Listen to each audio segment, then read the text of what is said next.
Welcome to EDU World Space.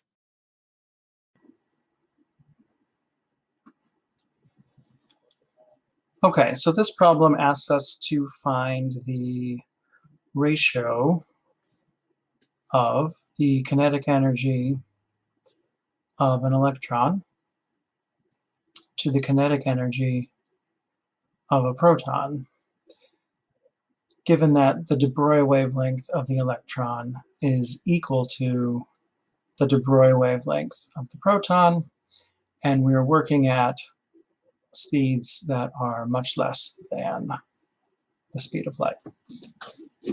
All right, so let's consider what sort of things we need to know. Let's recall some equations that we've known in the past.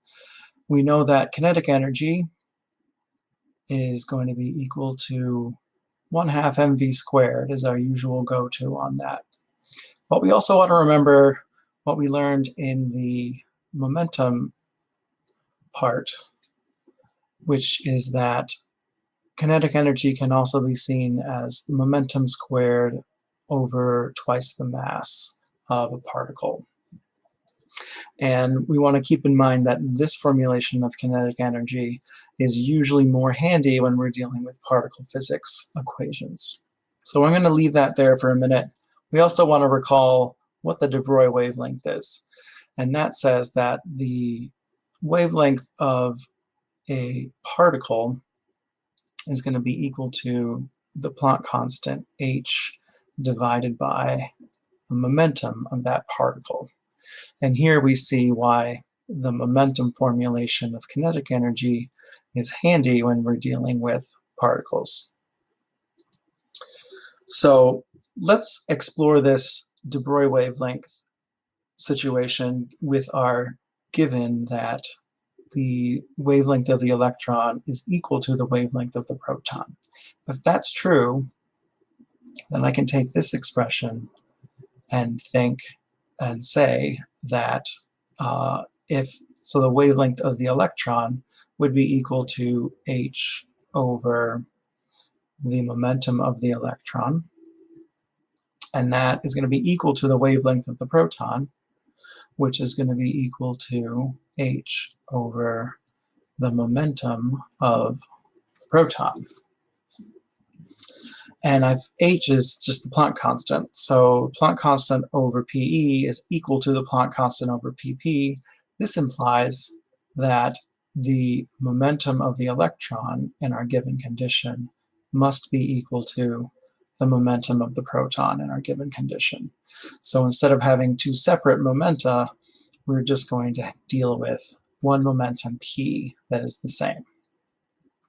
All right, so given that idea, let's go back to our kinetic energy formulation and the ratio that we're trying to explore here. So if we're looking for the ratio of the kinetic energy of the electron to the kinetic energy of the proton, then we're looking for, in fact, the ratio of p squared over 2 times the mass of the electron for the kinetic energy of the electron over p squared divided by 2 times the mass of a proton.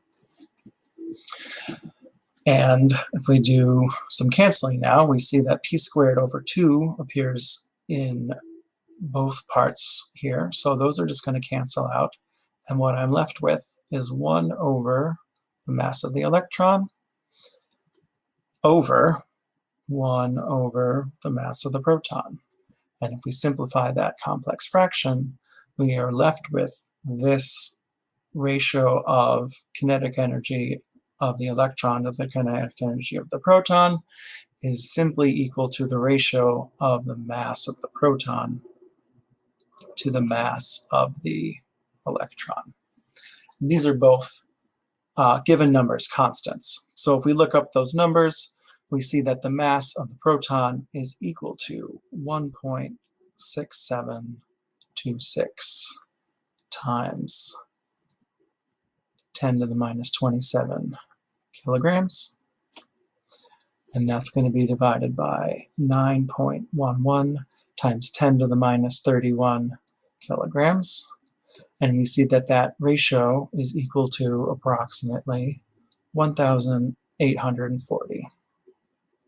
So that's the answer to our question, to 3 sig figs, given the information in the textbook.